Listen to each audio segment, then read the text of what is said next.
I'm Louise Williams, a chartered physiotherapist from Houghton on the Wirral. My name's Dan Hewitt. I'm a civil servant from Chesley Street, County Durham. I'm Danielle Sanderson, a tutor for a computer consultancy, and I'm from Hertfordshire. My name's Les Shutt, a farm manager from near Ruthin, North Wales.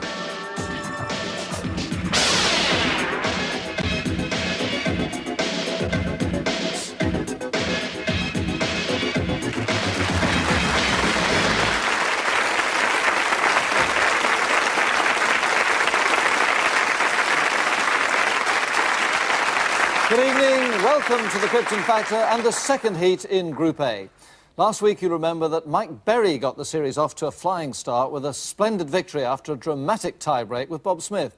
Well, Mike will be joined in the Group A final in 2 weeks' time by tonight's winner and possibly by the runner-up if he or she can score more than Bob Smith's 38 points.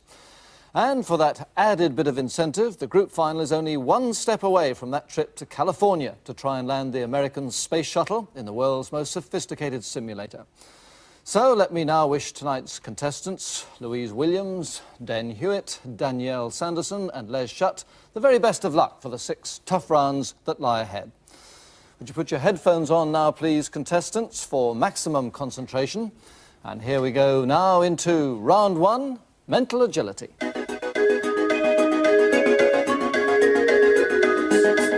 And tonight's test features famous phrases. I'll give each contestant a well-known phrase and then ask a series of questions based on it. For example, if the quotation was far from the madding crowd, typical questions would be, give me the letters of the third word in reverse order, or how many vowels are there in the fourth word? The answers would be EHT, which is the third word the backwards, and 2, the number of vowels in madding, the fourth word. As always, this is a speed test, and each contestant must answer as many questions as he or she can in 40 seconds. We begin with you, Louise. Your phrase is, you know my methods, Watson, and your 40 seconds start now. The fourth letter in the sentence. K. The fourth word in the sentence. Methods. The whole quote backwards. Watson methods my know you. The fourth word spelt backwards. S-D-O-H-T-E-M.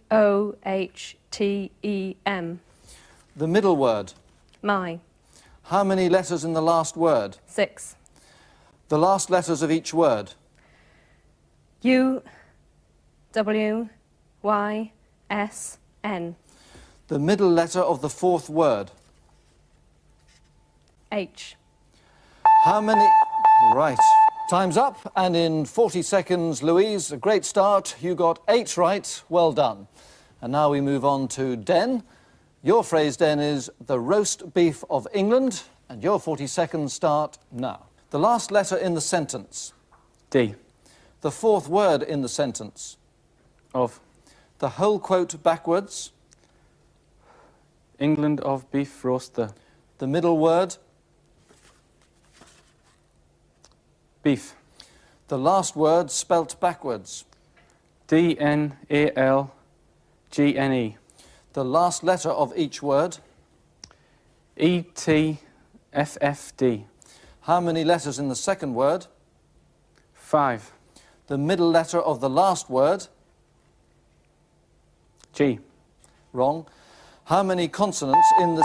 Well, no need to answer that. In 40 seconds, very good start for you, Den. You've scored 7. Well done. And we move along now to Danielle.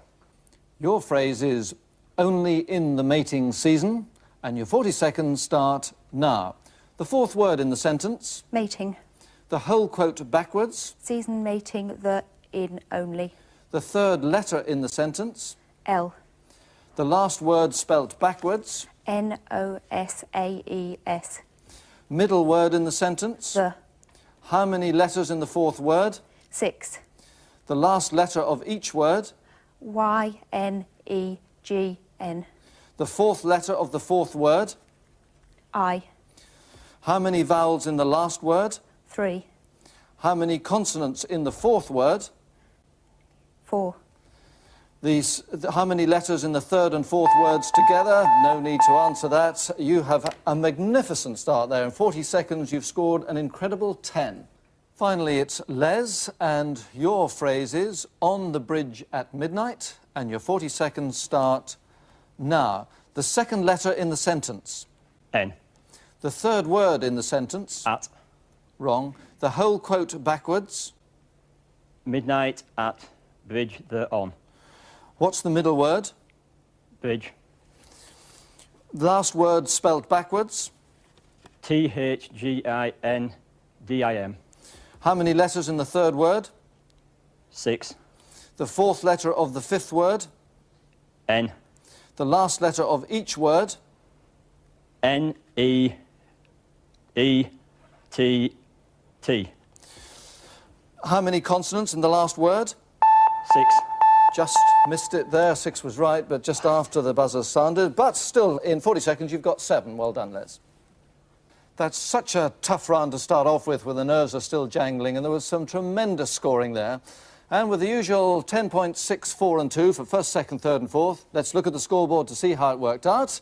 And 2 contestants sharing third place with 4 points, Dan and Les. Then in second place, Louise, but the early leader with a Krypton Factor of 10. From Oxey Village, Hertfordshire, Danielle Sanderson.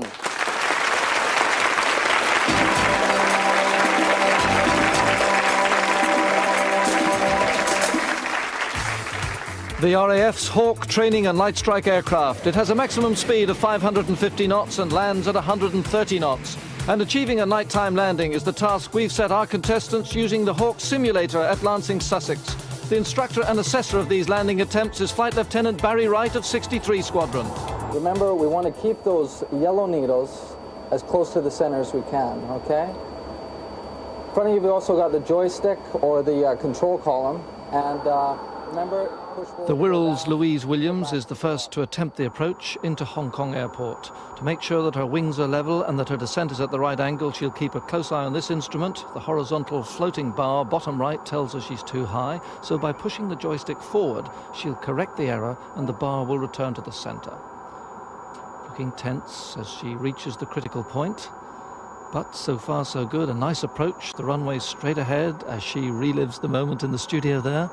Just needs to hold steady, and that's a nice landing. She's made it, and just beginning to veer off the runway now, not controlling the rollout with her feet, but a good performance overall. Well done, Louise Williams. Next is Geordie Den Hewitt.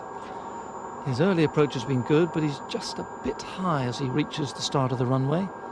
Needs to ease the nose down, but not too drastically. The joystick on the Hawk is very, very sensitive. Now, is he going to make it? He's over the centre line, but beginning to drift right. He needs to correct it or he'll miss the runway. And he's over the grass now, and the sea's only a few yards further over to the right, I can tell you.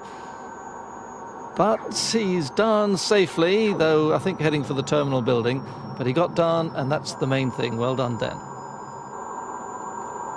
Now, Danielle Sanderson. A pretty good approach so far, but reaching that point when the runway seems to rush up to you at frightening speed. And she is in a bit of trouble. She's veering away to the right. She's not correcting it. And she's over the grass now. Can she get it down? She's descending very fast indeed. And what's happened, the plane hit the ground so hard it's bounced back up into the sky. And I think she's in a bit of trouble here. There's not a lot she can do. We're coming down very fast. And as you can see, a pretty bad crash, but at least she enjoyed it. Finally, with the runway in Hong Kong directly ahead, it's Welshman Les Shutt, a farm manager, just a shade too far left and high, according to that flight director instrument, but making good, gentle corrections, just nudging the stick forwards and right, and coming in now over the middle line of the approach lights. Just needs to keep his nerve and hold the Hawk steady, going very nicely over the runway, close to the center, and this is the moment. If you can just hold it there, almost down, and that's a beautiful landing. Working with his feet on the rudders now to hold it straight, and straight it is, and really you can't do much better than that. Now for the result of this second round. Taking into account the approach, the touchdown and the rollout, here's how Flight Lieutenant Barry Wright judged it. In fourth place, Danielle Sanderson, who bounced and then crashed on landing. Third, Den Hewitt, who landed safely but on the grass. In second place, Louise Williams, who got down on the runway but veered onto the grass. And the clear winner, Les Schutt, with a good approach, an excellent touchdown and rollout. So those points are now added into the scoreboard, and there's a change at the top. Our ladies share second place, Louise Williams and Danielle Sanderson, but the new leader with a Krypton Factor of 14 is the farm manager from Ruthin, North Wales, Les Schutt.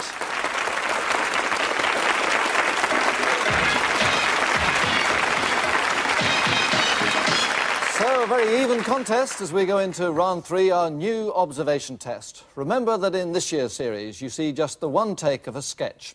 The task is to pick out the 6 deliberate continuity errors. So, for example, a decanter at the beginning of the sketch might become a wine bottle by the end. Or an important piece of information might be restated inaccurately. So watch carefully and listen hard to everything. And this week, we welcome a new member to the Krypton Factor team, young comedy actor Steve Coogan. In tonight's sketch, he plays 2 very well-known showbiz celebrities. So, turn to your screens now, please, contestants. Quickly, concentrate hard as we present our own special version of Film 89. And finally, Sylvester Stallone, better known for his gung-ho, get-them-before-they-get-us mentality, has decided to take himself seriously, in a style positively Shakespearean. And a good thing too. I met him at his location hotel during a break in filming for his new movie, Hamlet. Sylvester, this is obviously a major departure for you, and what interests me most is, do you see Hamlet as the timeless example of man's painful introspection, or do you take the more traditional view of the indecisive anti-hero who has no control over his own destiny? Yeah. No, you can't even read. To direct the blockbuster, Stallone coaxed highly respected Royal Shakespeare Company director Sir Stafford Baxter back to celluloid. Agreeing to set the movie in 13th century Vietnam was a brave decision. Okay, love. Well, I think so. It's just... Yes, I know. Let's do this one for Dickie, boys. Okay, Sly, we're ready for you now. Sylvester, what on earth are you doing now?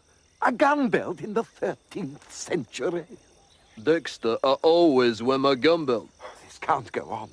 Your rewrites were bad enough. You simply cannot say to be or not to be. God bless America. It doesn't fit. Okay, give me the writer. He's dead. What was it, homicide? Oh, can we please go on? And so to a sneak preview of Hamlo. Something is rotten in the state of Denmark, or rather Nam, as Stallone, or rather Hamlo, prepares for a duel with Laertes.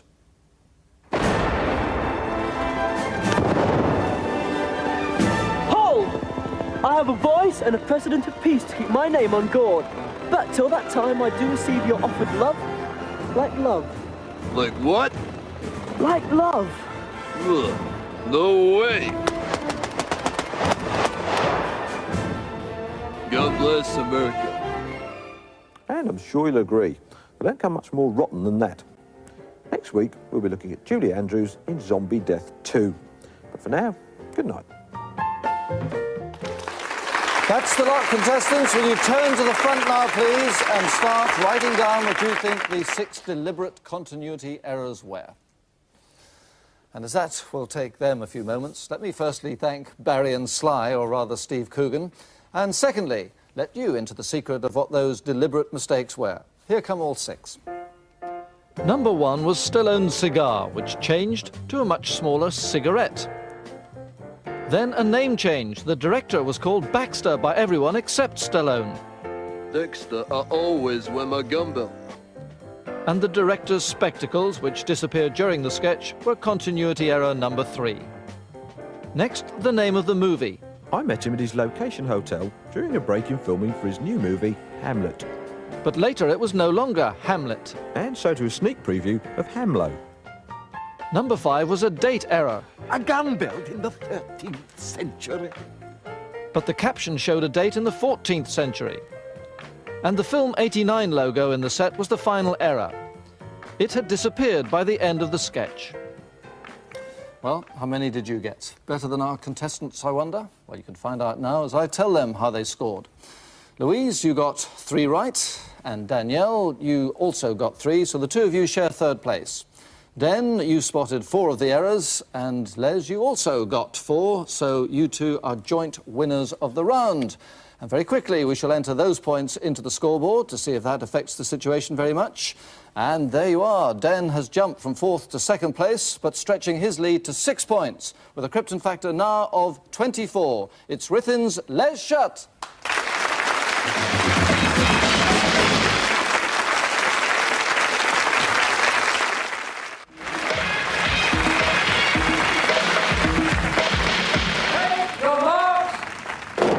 Major Tony Carr starts the race. Louise Williams nearest to us, and Rada makes a mistake, has to go back and do that again. She put her foot down in the ditch, but Danielle Sanderson there, a tutor. Now, interestingly, one of the topics she teaches is action planning, tells the students to formulate personal goals and think how to achieve them, and she set herself the goal of winning Krypton. Well, here's 2 men, I'm sure, who'll want to stop her doing that. Den Hewitt nearest to us, and on the far side, Les Shutt from Ruthin in North Wales. Les is a keen rugby player, plays for Ruthin Rugby Club as a lock or flanker. He says he prefers to be a fullback. Danielle into that cargo net, bit of a mistake there, really needs to land on the rope and start climbing. And the 2 men going very fast indeed at the beginning, closing the gap on Danielle, who's sticking to her task in the lead, but definitely the gap is closing. Danielle Sanderson from Hertfordshire, but there's Den Hewitt in 2nd place. Les Shutt is now in 3rd place. Louise Williams is 4th, and a mistake by Den Hewitt. Feet go through the ropes there, and Les Shutt on the far side also makes a mistake, and another one. So that's given Danielle Sanderson new hope. And Louise way back in 4th place, I'm afraid, but good climbing there by Danielle, holding on to that central strand and climbing, but Den Hewitt right beside her in 2nd place, and Les Shutt not very far behind in 3rd. Now, who's going to go over the top first? About 30 foot high up there, and a stiff breeze blowing across, so it's not pleasant at all. And it's Den, I think, who's just about gone into the lead by half a stride, and Les Shutt in 3rd place. But all 3 coming down that scramble net together. This is going to be a good battle. Danielle certainly isn't going to give up at this point. But Den Hewitt, well in the lead now, is very keen on 5-a-side football, has won quite a few trophies with his local Department of the Environment, and Danielle giving it all she's got, goes down in the water, and really I think her legs just started to go there, and Les has gone well clear in 2nd place as Danielle goes into the 2nd water jump and goes down. Well, really those legs must be like jelly at the moment, and that's unfortunate for her because she was hanging in there well. But it's Den Hewitt coming down the aerial slide, and just as he reaches the water, Les Shutt will be setting off just about now, but then grimaces as he lands, but a very good landing, and about to pull his hands out of those safety loops, which is quite a skill in itself. Les Shutt landing. In fact, if you pull too hard, those loops will actually tighten on you. Here comes Danielle hitting the water, thinking what might have been but for those 2 mistakes in the earlier water jumps. But it's Den Hewitt who comes under that flat net and crosses the line. 1st place, great run by Den Hewitt. And it's going to be Les Shutt, the Welshman, in 2nd place. 6 points to him. Good run by both of them. Good battle between the 2 of them. And there's Louise down in the water too. That'll be very cold, I can tell you. But Danielle Sanderson now fought well, just faded at the end and comes home in 3rd place to get the 4 points. And now we go to the scoreboard where Den Hewitt has closed the gap to just 2 points. But still the leader with a Krypton Factor of 30 is Welshman Les Shutt.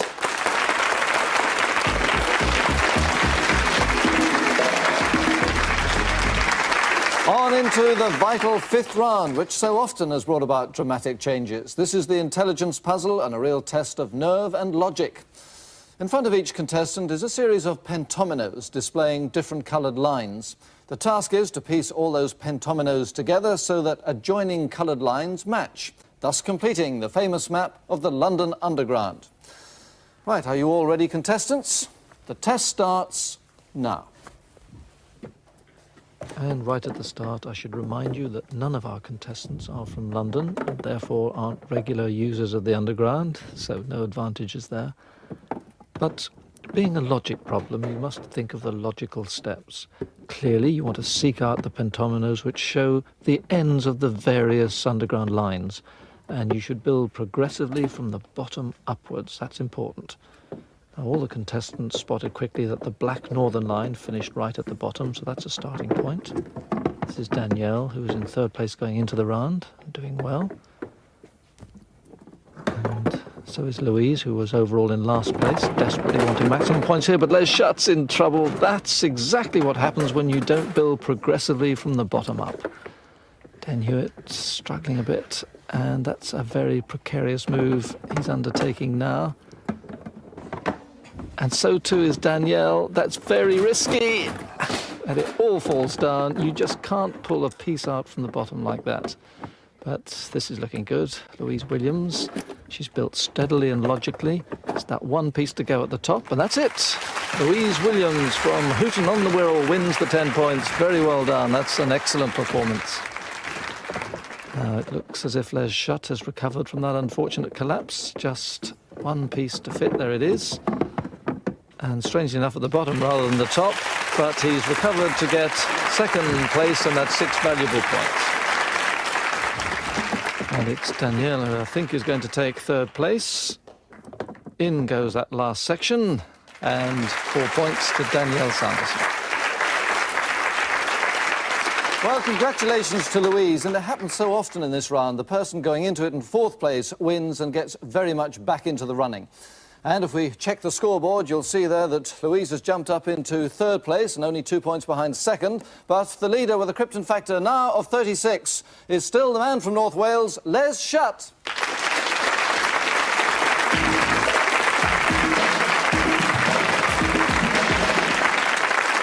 So it's still anyone's contest as we move into the 6th and final round. At the end of it, we'll know who'll be progressing to the group final.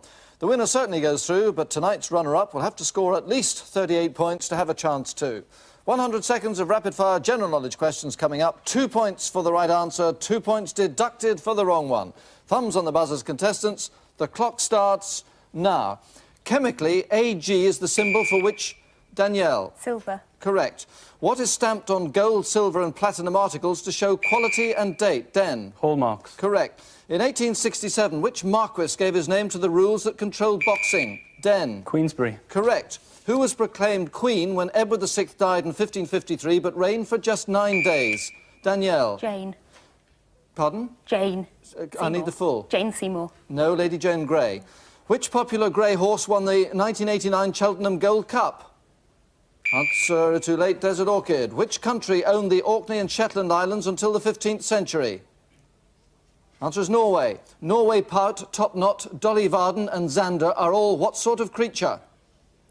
They are fish. Who wrote So Long and Thanks for All the Fish and Dirk Gently's Holistic Detective Agency? Den? Douglas Adams. Correct. Adams Peak is a mountain on which Indian Ocean island of which Colombo is the capital? Les? Sri Lanka. Correct. Where in Lancashire in 1894 was a 520-foot high steel tower built modelled on the Eiffel Tower? Den? Blackpool. Correct. Blackwater fever is a severe form or complication of which mosquito-transmitted disease? Danielle? Malaria. Correct. Malibu and Monterey are on the coast of which state of the United States? Den? California. Correct. Which California-born actress starred in the films Looking for Mr. Goodbar, The Little Drummer... Den? Diane Keaton. Correct. Who wrote the tales of Tom Kitten, Pigling Bland and Jeremy... Louise? Beatrix Potter. Correct. Which part of the body that Pott's disease may affect contains lumbar, thoracic and cervical vertebrae? End of the round, the end of the contest. The winner tonight with a Krypton Factor of 42 is the civil servant from Chester Street, Den Hewitt.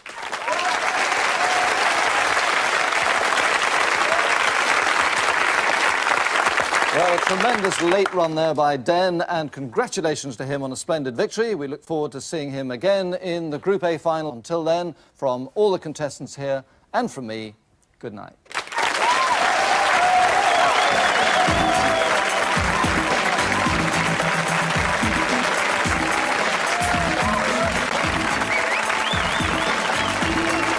Well, the hunt is on to catch some of America's slippiest bail jumpers next, and they don't come any bigger or better than Dog the Bounty Hunter. Don't go away.